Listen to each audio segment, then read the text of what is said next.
Welcome back to Startups for the Rest of Us. I'm Rob Walling. This week, I talk with Mike Perham, the founder of Sidekiq, the solo founder with no employees who is doing single-digit millions in revenue as a one-person software company. Mike's story is pretty unique in that he started an open source project and later monetized it by selling features that aren't available in the core product. As you listen to the interview, you'll hear me ask Mike about, how much luck factored into this. I mean, we talk about how he's had this amazing success, and then we talk about how it was 10 years to overnight success because he launched a bunch of different open source projects and none of them succeeded. And then finally Sidekiq did. And Sidekiq is a tool we used at Drip. I know a lot of folks in the Rails community use it as their queuing mechanism. But realistically, if Mike hadn't had this amazingly successful open source project, then none of the rest of this works. So it's an interesting and I think a pretty unique story on today's episode. But before we dive into our conversation, I want to let you know that we have several open podcast sponsorship slots on this here very show.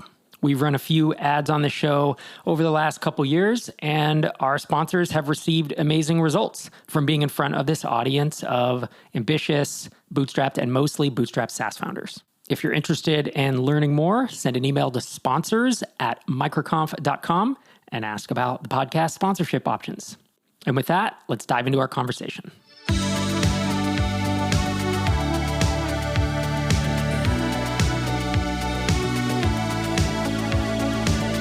Mike Perham, welcome to Startups for the Rest of Us.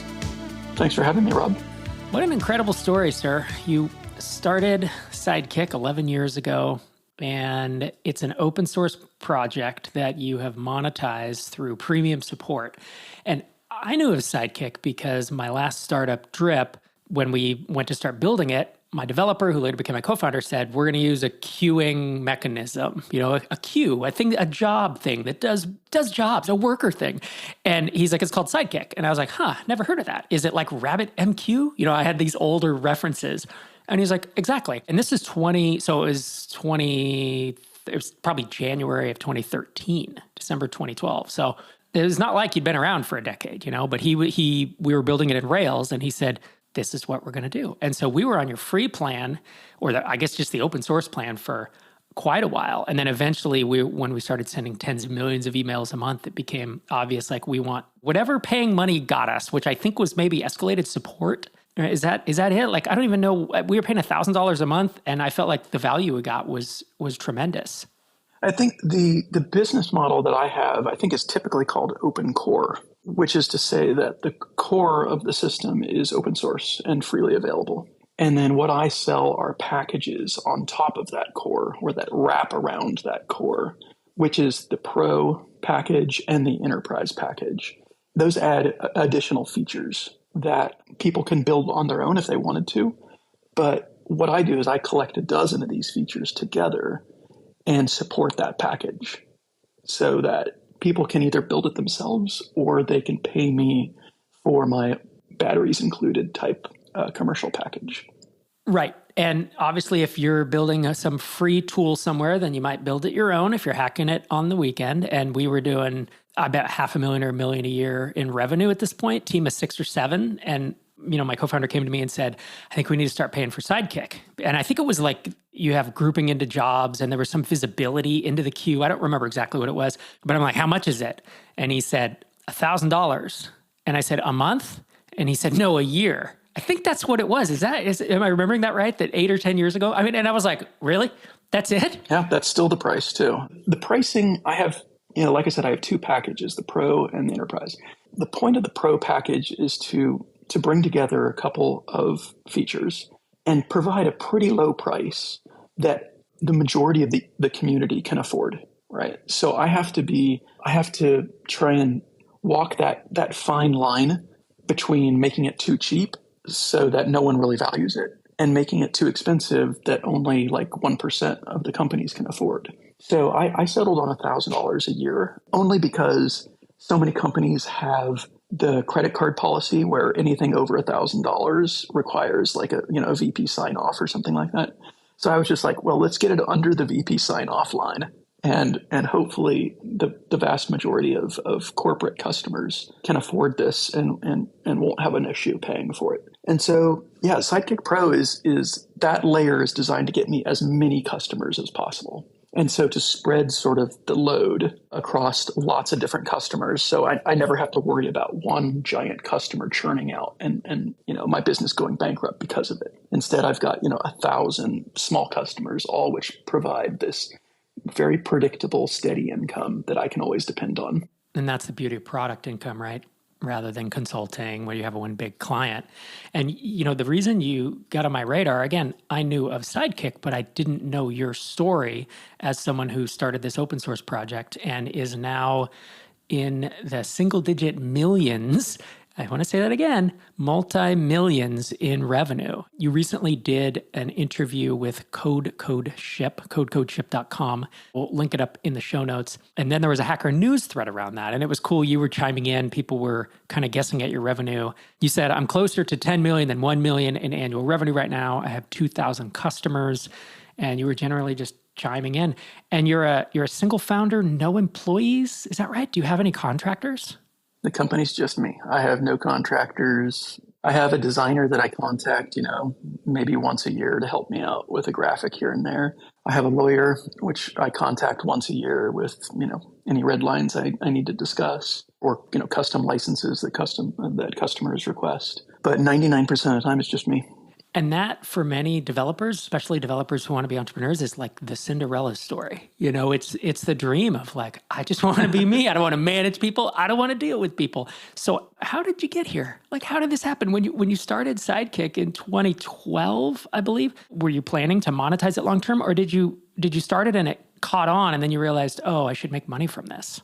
I had been doing open source for 10 years before I even got involved with Sidekiq or started the Sidekiq project. So I'd been around the open source world and I knew how the typical open source project works. You start it with lots of excitement. You get your first couple users and you're super enthused. And then the bug reports come in. You start fixing those in your nights and evenings. And if you're successful, you get more and more and more bug reports and more support requests. And you find yourself devoting more and more free time to supporting this community that you've built, but you're not making any money from it. You're just giving free support to the world. And the end result is always the same. It's burnout.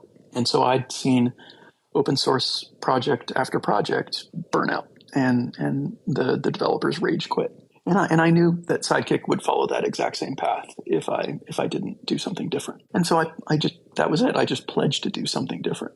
I thought that no matter what, you're always going to have to support your project. And so I thought, well, if I can make money somehow off of the support, then I could just make it into a job and I can work 40 hours a week on it. No problem. I mean, it's a project that I create. It's technology that I love. And so as a developer, why not turn this into my dream job? And so that's what I set about doing, is turning it into my dream job. And how quickly after releasing it into the wild did you start charging for something?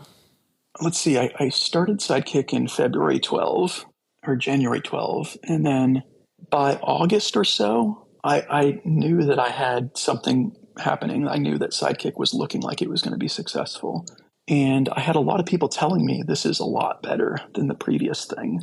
And it's valuable. And that's when I knew I could charge for it, right? If you've got value, you can charge for it. So the only question was how do I charge money for it? I originally licensed Sidekiq as LGPL. And the GNU licenses are famous for being somewhat corporate unfriendly. And I thought, well, maybe I can sell a commercial license that would allow the corporations to get out of having to use the GNU license with Sidekiq.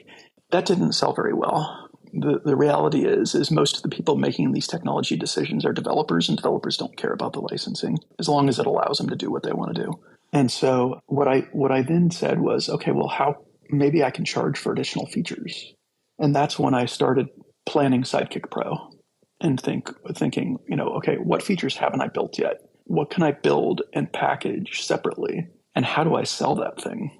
So that's really where it became, okay, how do I do this? Because I think there was maybe one other person who was selling Ruby code at the time, and that was the Passenger team, the people that build the Passenger app server. They introduced Passenger Enterprise and a couple months before I did, and so I saw them trying it, and I said, well, I'll try it too. And so I created Sidekiq Pro. I figured out how to distribute it. I signed up for a payment service, which provided like a checkout shopping cart kind of on top of Stripe, and just started using that and opened for business, so to speak. And for folks listening to this who think they may want to go down this path, I believe that the hardest part of your journey of becoming the success you are today is not everything that's happened over the past 3, 4, 5 years, but it's that very first step of you built something people wanted. That's hard to do, right? You and I could collaborate and build 10 open source projects and throw them up on GitHub or wherever else. Crickets. But finding something that people want and building it and having it catch on and having that momentum. And as you said, I knew I was on to something, right? From January to August already, I'm imagining downloads are accelerating. I'm imagining 5-star ratings or reviews or, whatever it is in the ecosystem. And then once you have that, it's not easy, but it is, okay, figure out a way to monetize it. You tried a license, didn't work. Tried features. Oh, that works. If features hadn't worked, you'd have tried something else. I think you could have eventually monetized it with a big enough audience, right? While that is a challenge, that's not the hardest part of it, right? It's the initial, like, how do I build something that just a bunch of people are using, because starts to becoming a little ubiquitous and the default, and then you can piggyback on that to create a revenue stream. Right. I mean, what I kind of left out in that history lesson there was the previous 5 years where I had been blogging about Ruby. So I was consistently blogging every month about various Ruby topics, and my blog was getting popular. Fellow Ruby developers were reading my blog, and where I was talking about various really arcane, really technical topics. And so they grew to trust me as someone who was really technical and sort of knew how this tech worked and had a vision for where I wanted it to go. And in doing that, I built up my audience. And once I started Sidekiq, I was blogging every week about the Sidekiq project and what I was going to do. And here's the various things I'm going to try. And so you build up this audience, and that audience starts to trust you, and they see the logic of what you're trying to do. And all of a sudden they're saying, well, I want to check this out. I want to try it. And I love what he's doing here. Everything makes sense. And yeah, let me throw some money his way to buy this tool because we need it too. I mean, over the next few years, I think you were making a full-time income within a couple years of either launching or monetizing. I mean, they're so close together, it almost doesn't matter. Yeah, it was about 18 months. 18 months? Okay. So, I mean, that's obviously relatively quick. And again, I think that ties into the fast popularity you had. Overnight success, right? So we might say it was 10 years to your overnight success. That's how I think about it. Because a lot of the stuff that you did prior, all the open source projects and all the blogging and all that, would you agree with that you kind of needed all that to make it work? Well, if you think about it in the sense of a band that's an overnight success after touring for 10 years, I would certainly say that was true of me also. I mean, I was doing open source work. I was blogging regularly. And so it was only after those 5-10 years of industry experience and know-how that I started this project and said, I'm going to take it up a notch and start charging for this thing. So yeah, and to your point, it was, maybe 6 months until I monetized it. It was another 18 months after that to where I got to a full-time salary. And then a few months after that, I incorporated and started my own business, quit my job and just started doing it full-time. I mean, I think I probably reached my success point once I was making 5x my previous annual salary, because that just becomes life-changing money at that point. Right. Especially when it's going to continue, right? When it's like, oh, this is actually building and I can count on this for the foreseeable future. So over this journey then, this decade-long journey, have you had a point where you were like, this isn't going to work?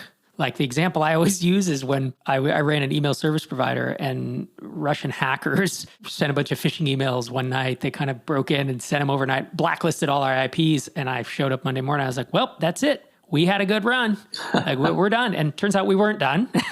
Wow. We figured it out. But like there were a few moments like that along the way that were just, oh my gosh, like, I don't know if I can keep doing this. Did you ever have a moment like that? I consider myself pretty lucky. My business has just sort of skyrocketed up. The Sidekiq business has, for sure.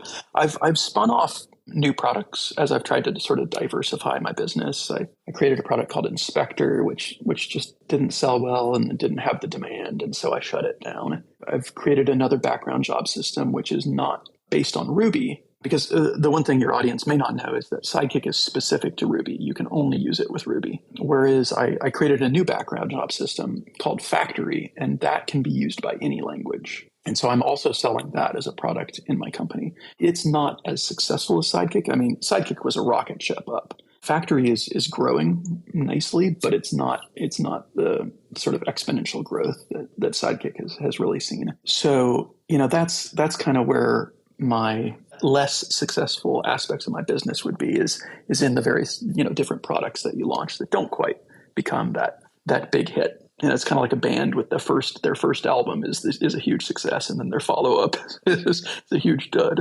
But, such is life. Yeah, and those are the risks you take to try to diversify. You're just risking time at that point, right? Because your main business is already so lucrative. One question I did have about that, piggybacking on that, is, all technology has a life cycle. We look at programming languages, classic ASP, and even like Perl for use on the web, CGI scripts, whatever. I'm going way back here. I'm going back 23 years. And they come up and then they get replaced with .NET or Rails. Ruby had been around for a long time, but Rails became a dominant framework. And then even like Django and Node, I would say, are newer in the life cycle. As an entrepreneur who is generating incredible wealth from essentially the Ruby ecosystem, do you have concerns that, Ruby and Rails have been around now for, 15 years, however long they've been popular, but like that there could be a decline in the ecosystem that would kind of to cause your business to shrink? Have you seen any of that? Just curious about your thoughts. Yeah, I mean, it's a concern, but at the same time, I always fight back against the need to have like sort of a venture capital like need for growth at all cost, right? I'm happy with the life cycle whatever life cycle Ruby has. I'm making more than enough money. I don't need to make any more money. You know what I mean? I very much believe in sort of the Buddhist mindset where, desire is a root of pain, right? And wanting more. And I don't need more. I'm happy to support my customers. I also look at tech like Fortran or COBOL, right, that have been like in existence for going on 60, 70 years now. And they're still out there. There's still people making money off of it. You just don't hear about it. And to me, what I've always pledged is that I'm here to support Sidekiq for the long term. And so, if Sidekiq's around 10, 20 years from now, hopefully I'll still be around supporting it too. I don't have, hundreds of employees and venture capital backing that demand endless growth in profits and margins. I'm doing great, and I'm lucky enough to where if I need to, I can hire other people to help me support it. But at this point, that has proven not to be necessary. Finding the perfect software engineer for your team can feel like looking for a needle in a haystack, and the process can quickly become overwhelming. But what if you had a partner who could provide you with over 1,000 on-demand, vetted, senior, results-oriented developers who are passionate about helping you succeed? And all that at competitive rates. Meet Lemon.io. They only offer hand-picked developers with 3 or more years of experience and strong, proven portfolios. With Lemon.io, you can have an engineer start working on your project within a week instead of months. Plus, you won't waste your time on candidates who aren't qualified. Lemon.io gives you easy access to global talent without scouring countless job boards, and it's more affordable than hiring local talent. And if anything goes wrong, Lemon.io offers swift replacements, so it's kind of like hiring with a warranty. If you need to grow your engineering team or delegate some work, give Lemon.io a try. Learn more by visiting lemon.io/startups and find your perfect developer or tech team in 48 hours or less. As a bonus for our podcast listeners, get a 15% discount on your first 4 weeks of working with a developer. Stop burning money, hire devs smarter. Visit lemon.io/startups. That was actually leading to my next question is, I feel like if I were in your shoes, there would be some things about my job, your entrepreneurial job that you've created that I wouldn't like. Probably support would be my thing that I would want to hire someone to do. You obviously have budget for that. you haven't hired anyone. I know that your support must be incredibly technical, but look, you could hire someone for $250,000, some amazing senior developer, or some amazing, if we go to Eastern Europe, you could hire an amazing senior developer for 150, you have budget for that. Why haven't you done it so far? Well, if I take myself out of the trenches, the technical trenches, so to speak, then I lose that sense of pain that customers might be feeling that would then go into the next version of the product. I need to have that boots on the ground knowledge so that I know, okay, what are the customers asking for? What are they suffering with right now? What features are painful and what features are do they love? And so I don't want to put a layer of abstraction between myself and that sort of feedback. You're right. Support's not necessarily the funnest thing. I constantly get emails from lesser technical customers who aren't quite as savvy technically, asking, oh, the memory on our Sidekiq process is going crazy. How do we solve this? And so I do have these constant support pains that I do my best to document to people how, and to the community, how do we overcome these issues? So I'm incentivized to make my wiki documentation as good as possible and to make error messages as clear as possible and that sort of thing, because that literally makes my day-to-day life better because I get less and less of these emails asking the same questions over and over. So I do my best to document things thoroughly, to make the code as smooth as possible, and to sand down any rough edges so that I have as little support as possible. But at the end of the day, that support does inform a heavy part of the changes that go into Sidekiq. Yeah, I can see that. Being close to your customers is an incredible advantage. One thing I'll say, so I used to be in your boat too, and I was like, I did all the support for my products. What I eventually did was I hired it out, and I realized I could read through all the tickets at the end of a day, and I didn't have to respond to them myself, but I still felt the pain of the customers. And then we got to the point we were at 10 employees, and then we got acquired, and we were 100 employees eventually. And I know that's not the path you're going. But then I had someone really smart who would read through the tickets, who would then create a brief for me that was, here's all the major issues coming up, right? So it was a summary. I wasn't right on the front lines, but I felt like it was important to me that I, too, as a product maker, didn't lose that familiarity and that the pain, as you said, the frontline feel. So there are ways around it if you decide to do it. But it's your business. You can do whatever you want. If you want to keep doing support, you can. Yeah. Rob, at the end of the day, one of the decisions I made when starting my business was that I didn't want to hire people, period. I don't want to be a manager. I don't want to deal with the administrative overhead. And so I said, well, what does a developer business like Sidekiq look like if you can't hire anybody? And so all of my business policies, all of my support policies, all are based on the fact that how do we treat Mike's time as valuable and not allow the customer to take too much of my time. And so some of my policies are rather harsh. You can't pay for Sidekiq Pro with anything but a credit card. And that's because I don't want to deal with the billing and the invoicing. Everything is all automated for Sidekiq Pro. And that's how I keep the price low. But yeah, at the end of the day, it's what policies and what's the type of business that you want to build. And what I decided isn't necessarily right for you or anybody else. Yeah, it's a great way to think about it. You own your own destiny as someone who has bootstrapped it, right? And own all the IP. Question about competition. See, I'm imagining in this decade that 11 years you've been building this, has no one come along and tried to build a better Sidekiq, like a competitor that would take market share from you, right? That's what normally happens. And if they have, why have you won? Why have you continued to succeed in the fashion that you are? There have been a few, what you might style as competitors to Sidekiq, competing projects.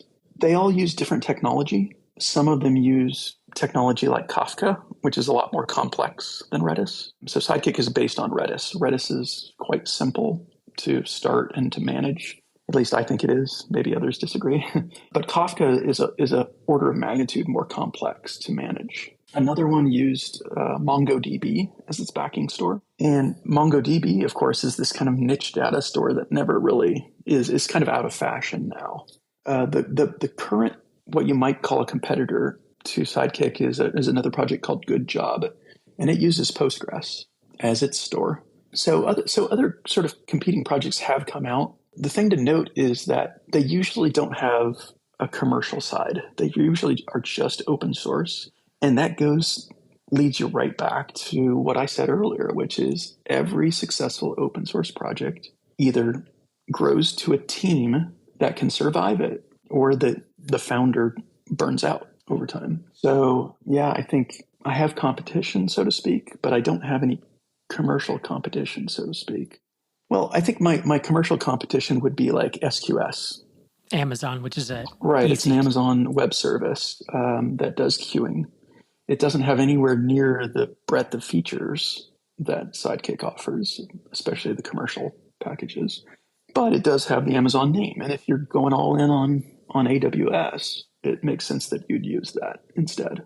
It's like pay-per-use, though. So as you scale up, the price just keeps going up, whereas that's not true in Sidekiq. So, you can pay $1,000 for Sidekiq Pro, and then you can process 1 trillion jobs through it for that same $1,000. So yeah, there's various different competitors and different offerings out there, but the Ruby community and the Rails community seem to trust Sidekiq as the best choice right now, at least.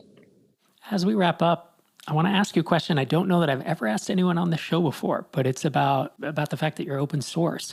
I'm curious, there are open source purists who think no one should ever pay for software. It should all be free. It's more it's an extreme-ish viewpoint, but I'm wondering if you've had any run-ins with folks where your success story appears on Hacker News, or you do an article, an interview, and basically haters come in and are shocked and appalled that you are monetizing an open source project in this fashion. That's a constant worry of every open source developer I've ever met. And the reality is that I hit very few.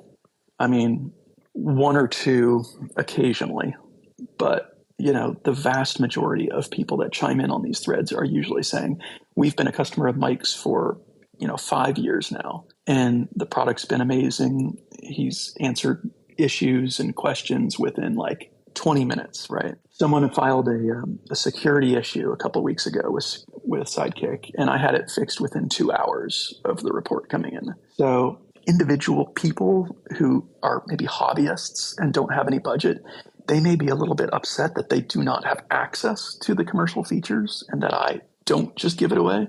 But a lot of businesses understand that if you're in business, you have insurance, right? You have insurance, you pay your vendors because you want that support, you want that dependability of always being there. And this is no different. You're buying a tool, you're buying the commercial insurance to ensure that tool is going to be around forever. And at $1,000, it is and was a no-brainer for a business that's doing.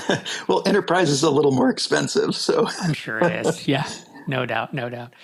Well, Mike, thanks so much for coming on the show. If folks want to keep up with you, your Twitter handle is GetAJobMike, which I think is hilarious, and of course Sidekiq. Sidekiq.org if they want to check it out. Yeah, I don't use Twitter anymore. I'm on Mastodon with the majority of the Ruby community now. Okay. But it's Get a Job Mike at ruby.social. So perfect. My Mastodon handle is on my Twitter pro. People can find you there. Amazing. Well, thanks again for coming on the show. Of course. Thanks, Rob. Thanks again for joining me this week, and thanks to Mike for joining me on the show and taking a half hour out of his busy day. Another reminder that we have sponsor slots open for the podcast, sponsors at microconf.com. If you want to learn more, I'll be back in your ears next Tuesday. This is Rob Walling signing off from episode 661.